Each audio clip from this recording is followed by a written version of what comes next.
Greetings and welcome. I'm Sara Bon-Harper, Executive Director here at James Monroe's Highland.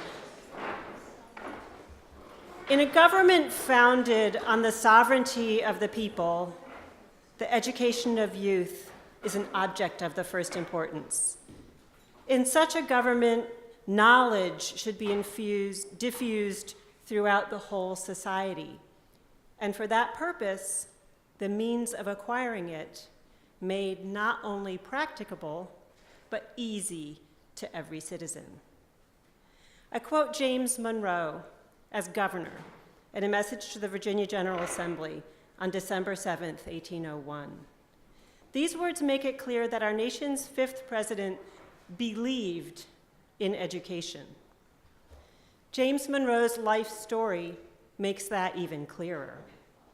Monroe was born in 1758 in Westmoreland County, Virginia, to a family that owned land, but whose holdings put them in the modest range of the propertied class.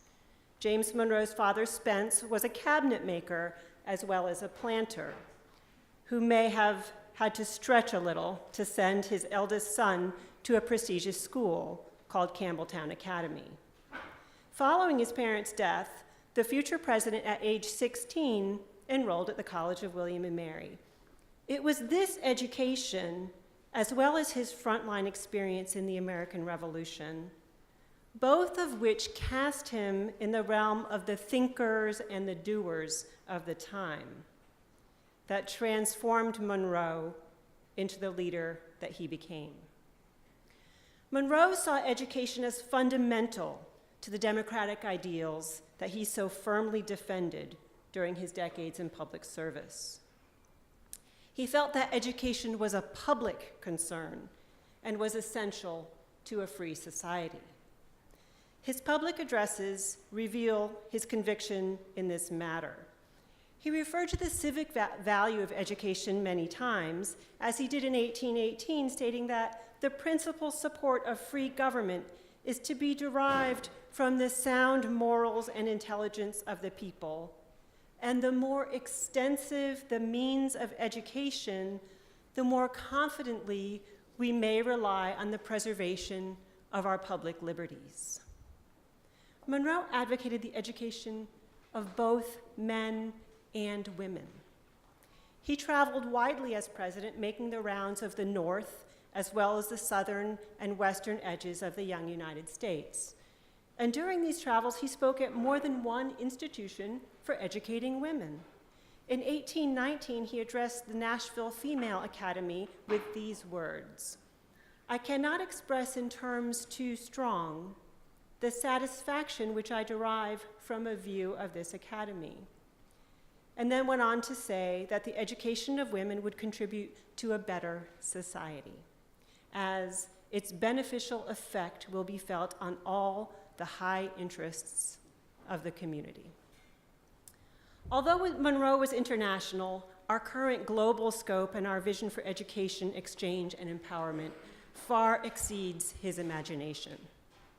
Let us remember, however, the example of this president here at his historic home, who employed his education to change the world for the better, and urged our leaders to extend education for all.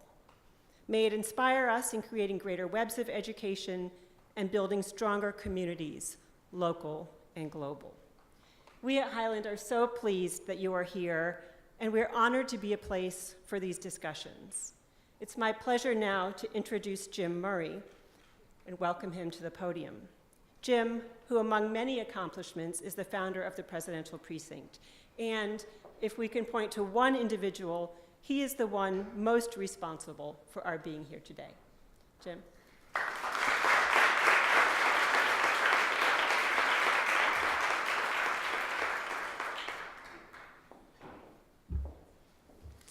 Thank you, Sara.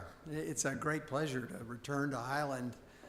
Highland is one of the precinct's most underappreciated but most important sites. Here at Highland, you are closer to the environment that our founding fathers, James Monroe, Madison, Jefferson, when you look out those windows, that's what they saw. So here you get a better feel than anywhere else. I'm saying this to our visiting leaders, anywhere else you've been this trip. Is it because here this land has changed little from the day of James Monroe. To appreciate Highland, you have to appreciate the world that was occupied by the men of those times. This was an agricultural world, and this was an agricultural place. Not dissimilar from the countries that many of you come from today. We have in Monroe himself a great example of why the precinct, the lessons that the precinct have to teach all of us. Because Monroe, the founding fathers of America, particularly Jefferson and Madison, whom we've talked about this week, these were men of soaring ideas and bold visions, while Monroe was the practical guy. He was the farmer. He was the guy that could make things work. He could make things happen on time. And you cannot build a country without people like James Monroe. So it's fitting that the last day of this conference we would end up here with the example of a practical man who took great ideas and went and put them to work. I would also like to tell you, for those of you, and we have a few guests here, who don't know much about the precinct, so if I do a little sidetrack here and just give you a brief view of what is the precinct. The precinct is a partnership, a collaboration between the University of Virginia, the College of William and Mary, three presidential sites, Thomas Jefferson's Monticello, Monroe's Highland, James Madison's Montpelier, and then the farm next door, literally over that wood line there, is Morven, the home of William Short, who was secretary to Thomas Jefferson and one of America's first professional diplomats. And so you are here, literally you can almost see Monticello if you look that way, you can almost see Morven that way. The properties literally touch each other. And you see here that you're right in the epicenter of these agricultural men who had bold visions of creating a new country. And for that reason, we feel like Highland is a special spot for the precinct because it is here that you can today see pretty much what things were like when this all started. Will and Ariel Durant, the famous historians, they once wrote, "Education is the transmission of civilization." And I would say in those 4 words, the transmission of civilization pretty much sums up what we do at the precinct. So the precinct is about empowering and engaging young leaders from all over the world. We invite them here to the epicenter of democracy. We invite them to communicate with us through a digital network. And the idea is that we all have lessons to learn from each other, and we can use the power of this place and the power of those ideas to help everyone build more successful societies. Precinct was founded about 5 years ago. Since then, we've brought 500 visitors from over 120 countries to these places. Today, we have, at the close of the program, over 20 of the 29 young international leaders who've come to us from 27 different countries with us today. And so I'm going to stop for just a second and ask all our guests to please stand up so we can recognize you and see who you are.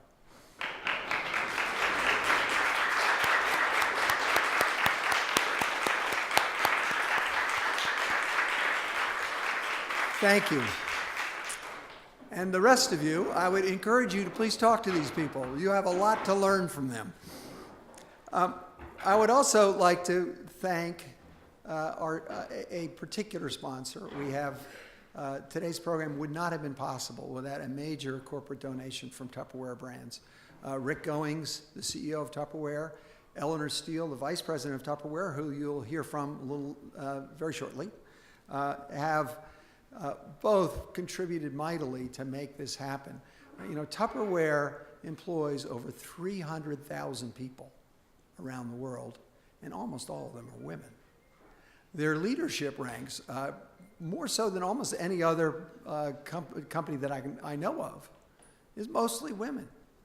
It is a powerful organization empowering women, and it's a great place where they've learned very practically, in a capitalist sense, it's profitable to employ women.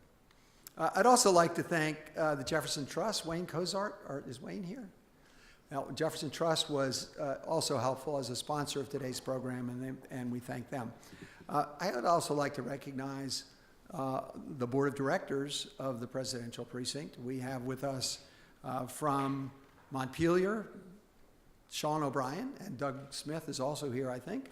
Thank you both. We have Lewis Nelson from UVA. Lewis, thank you, from the Vice Provost's office. Sara Bon-Harper, who you heard a few minutes ago. Stuart Gamage, is Stuart with us? Stuart had put on most of the programs earlier in the week. And I'd also like to recognize two of our most prestigious and influential board members, Bertrand Colombe and Renee Grisham. Thank you all for being here.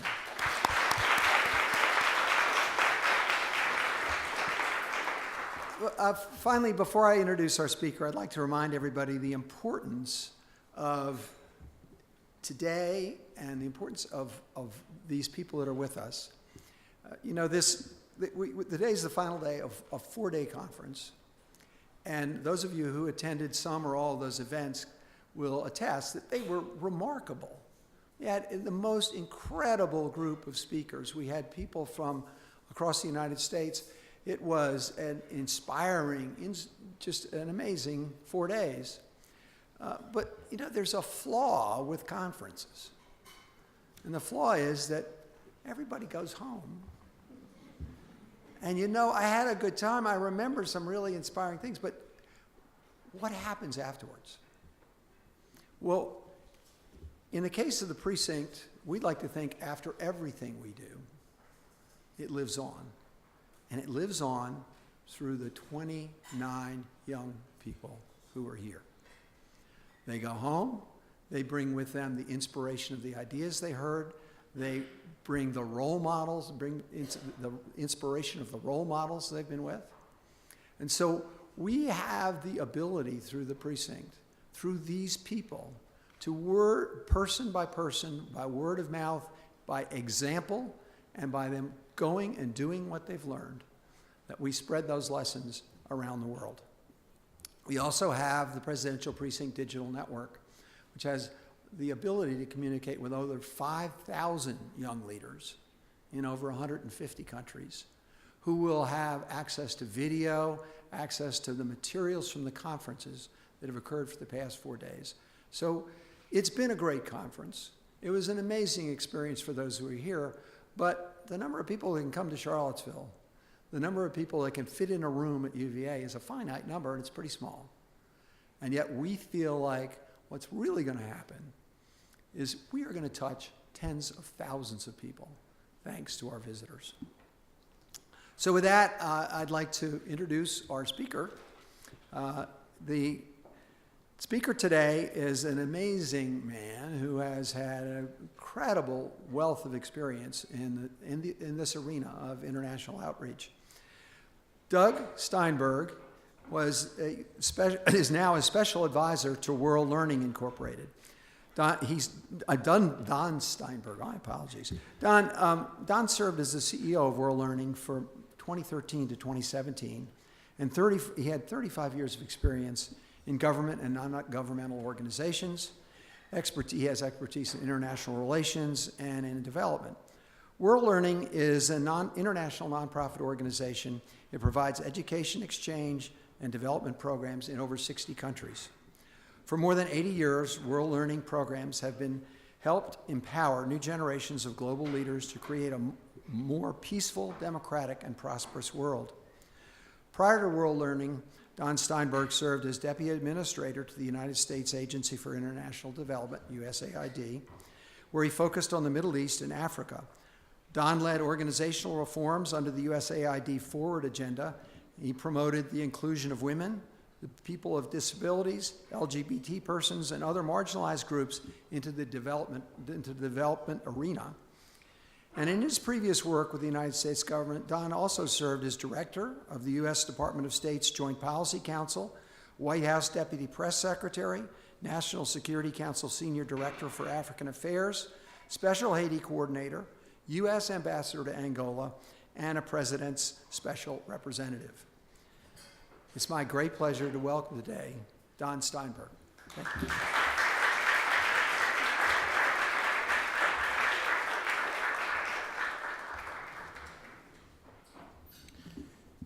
Thank you, and it is indeed a great honor to be here today following in the footsteps of some pretty remarkable people who've talked to you this week. And so I had the pleasure of working with and for Hillary Clinton for some 20 years, and it was one of the great honors of my career. I want to speak mostly to our 29 young people today. And so I apologize to anyone who looks like me in terms of white hair or no hair. But I am so excited to be here to talk to you because I've gone through your resumes, I've gone through your backgrounds, and you are going to change the world. It is such an exciting time to be at the early stages of a career right now. When I left the position of Deputy Administrator at AID in 2013 at the end of the first Obama term, I got a going away present from President Obama. And that was that he used words that I had helped write in his State of the Union address. And this is what he said. The United States will join with our allies to eradicate extreme poverty in the next 2 decades. We will do this by connecting more people to the global economy, by empowering women, by giving our young and brightest minds new opportunities to serve, by helping communities to feed, power, and educate themselves, by saving the world's children from preventable deaths, and by realizing the promise of an AIDS-free generation. So President Obama pledged the full power and resources of the United States to eliminate the worst forms of poverty around the world within the next 20 years. Was this a pipe dream? Was this a promissory note that we simply can't deliver on? Are we really going to eliminate poverty in 20 years? The answer is yes. I'm absolutely convinced. We have demonstrated history. Over the past 20 years, we've brought 1 billion people across the poverty line. We've eliminated diseases that cost 6 million people their lives, children, preventable diseases. In addition, we have tools now that we never had before. We have 6 billion cell phones in the world. We have hackathons and data paloozas and crowdsourcing. We have the capacity now to build and send into space a satellite for development purposes for less than the cost of a Mercedes. We also have very clear goals. The Sustainable Development Goals, in particular, were an extension of what the President was talking about. And perhaps most importantly, we understand for the first time the importance of local ownership, the importance of helping people help themselves, and the concept that we will do nothing without the input and the suggestions of the people that we're trying to reach. And that is very succinctly stated, nothing about them without them. By the way, I have Parkinson's disease, and so you will see me shaking a little bit up here. It's not because I'm daunted by the 29 students, although I am in fact, but it is just comes with the territory. So, what's going to keep us from doing this? Well, I think there are 3 things. climate change. It's our gift to your generation. I apologize for that. We have to address it. I believe we have to address the legacies of conflicts around the world. And the third thing, and most relevant to our discussion today, is we have to expand education for all, and in particular for girls and adolescent girls.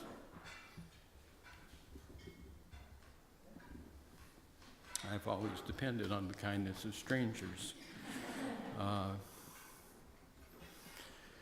I learned this lesson very early on. 40 years ago, I was coming out of graduate school. I was assigned as a Foreign Service officer to bring to the Central African Republic some new health programs. I was given $2 million a year for 3 years to develop the model for health programs in the province of Guam. And let me tell you, Guam, if it isn't quite at the ends of the earth, you can at least see the ends of the earth from Guam.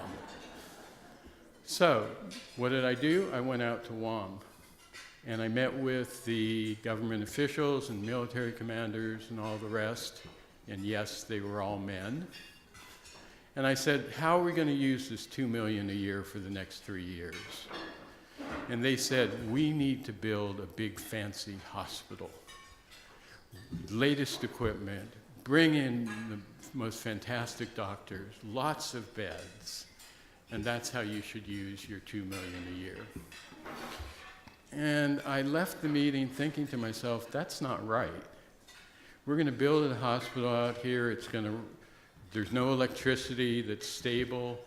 We're not going to get doctors coming out. We're not going to get the medicines we need. And I went back and sat with my Peace Corps volunteer friends who I was staying with, and they said, let us do something for you. Let us take you to the market tomorrow and have you meet with the women who are in the trading industry in the market, which is what I did. And we went there, we sat under these great baobab trees, and I said, tell me about your health situation. And they said, well, it's horrendous. 40% of our children are stunted for the rest of their lives because of malnutrition and because of disease. Every one of us has malaria or schistosomiasis or dysentery. The most dangerous thing for a young woman in this community is to get pregnant, because we have a maternal mortality rate that just goes through the roof. And then I was waiting for them to say, okay, so build us a great hospital. And you know what they said? The key to all of this is our young women. If you want to affect the health of our community, educate our young women. Allow them to become midwives. Train them to be birth deliverers.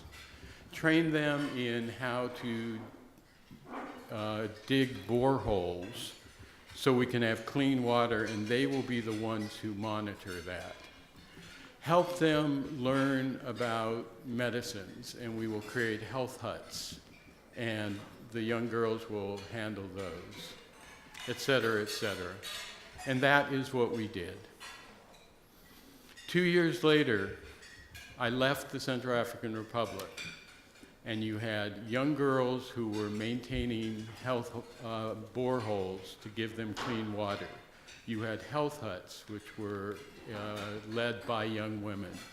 You had fish ponds that was creating protein for the population. You had midwives, etc.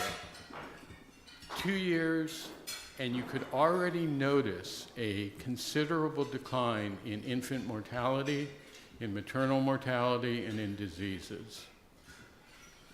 Not only were more people surviving, but they were thriving, and I was hooked. I was personally hooked on a life committed to international development. I was hooked on the concept nothing about them without them. I was hooked on the role of women in development. I spent the next 20 years in places like Brazil and Mauritius and the Borneo states of Malaysia and South Africa, Haiti, etc. And indeed, I have been to every one of your countries and worked in each of those countries. And the lesson was even clearer as you go through. The empowerment of women, essentially through the education of young women, is the single most important aspect, not only for international development, but for peace, for conflict resolution, for post-conflict recovery, for addressing humanitarian disasters, and the rest. You know, we look at Afghanistan today and we lament the challenges we face. Well, the one thing we did right in Afghanistan, and I was there from the beginning, was to focus on girls' education. Today, in contrast to when the Taliban was in place, where there were no girls in school, today there are 3 million girls in school. And one of the impacts of that is that life expectancy for girls has expanded by 20 years since the year 2001. Infant mortality has declined by 2/3, as has maternal mortality. You educate girls, you can change the world. For me, at World Learning, this has been a real principle that we've applied, and it's not just basic education. I want to finish by describing one story about a project we're doing in Egypt right now. The Egyptian government came to us and said, we need more STEM education, science, technology, engineering, mathematics. And we want you to go in and create a lot of schools for boys, since boys are obviously much more inclined in this area. And we said, we'll take on the project, but we're going to do it for girls as well, and we're going to do it in a different way. And so I have sort of personally adopted one school outside of Cairo called the Mahdi Girls Center. There are 500 girls there, ages 14 to 17, and they are going to change the world. You walk in the first day, and the students say, where are our classrooms? And we say, no classrooms. They say, well, where's the curriculum? No curriculum. Textbooks? No textbooks. They spend the first month talking about what they individually bring to the school, what their experience has been, what they're worried about, what their dreams are. Then they pick a topic to study for the next 4 years of high school. And in the case of the Mahdi school, they picked the issue of urbanization. They are so afraid that cities in Egypt are getting so big and polluted and crowded, and there's no transportation, there's too much crime, etc. And then everything they study over the course of the next 4 years is based on urbanization. So they study the mathematics of it and the literature of it and the history of it. And then we give them digital fabrication laboratories and 3D printers and laser cutters and the capacity to do hackathons and big data and crowdsourcing.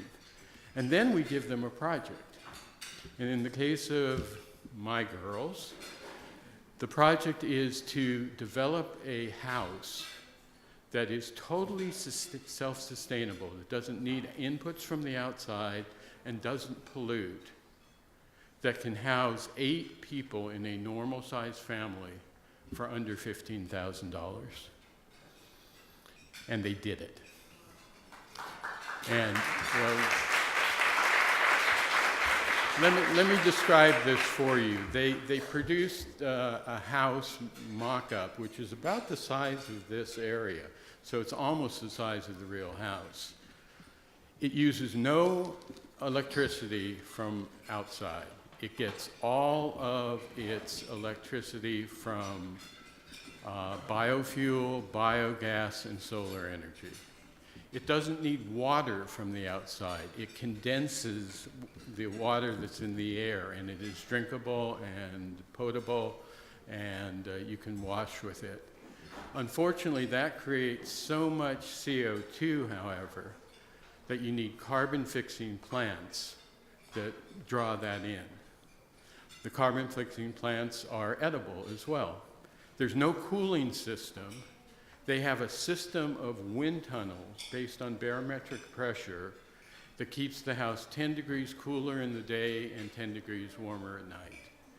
The cost of the house is $12,000. Google came in and looked at this and gave them second place, they really deserve first place, in a global competition, not of high schools, but of all academic institutions. The Egyptian government was so in love with this project that they said, don't just build 5 of these schools, build 28 of these schools. So now we're going to have 10,000 young people who have these skills. They also invited all of the Arab ministers in to look at our schools, and now they're asking us to help them. Most exciting for me is that a number of our students are now going to college, and I went over to University of the Nile, 100,000 students, and the head of the university said, your students are changing everything. You have 25 students here, they're walking into classrooms as freshmen, and they're saying, this isn't how I learn. You're just writing on the board. You're lecturing to a group of 200 people. Teach me. I bring something to this. And now the professors are getting so excited because they finally have students who care that they're asking us to help them. And if we can do it in Alexandria, Egypt, why can't we do it in Alexandria, Virginia?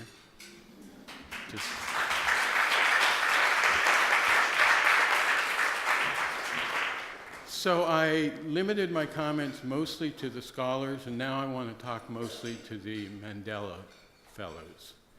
I had the rare privilege of working with President Mandela for 4 years in South Africa. I was in charge of helping him train his economists to run a modern economy. And so we sent all of his experts to international institutions where we brought people. And President Mandela remains, to me, the most exciting figure in my entire life. But a close second is Robert F. Kennedy. Robert F. Kennedy in 1966 went to South Africa. It was right after Mandela had been put in prison. There was utter despair. Apartheid was at its peak. Blacks and, quote, coloreds and Indian community and others were abused, and people had basically given up hope. And Robert F. Kennedy in 1966, 50 years ago, gave a speech at the University of Cape Town. And he talked about the role of individuals in driving the process forward. I was 13 years old at the time. I got a copy of the speech. I have kept that speech in my wallet my entire life. And I want to read you one paragraph from that speech. Robert F. Kennedy said, each time a person stands up for an ideal, or acts to improve the lot of others, or strikes out against injustice, he or she sends forth a tiny ripple of hope. And crossing each other from a million different centers of energy and daring, these ripples can build a current that can sweep down the mightiest walls of oppression and resistance. If we're all ripples, you 29 young scholars can be a tsunami. And I look forward to seeing what you're going to do with this in the future. Thank you.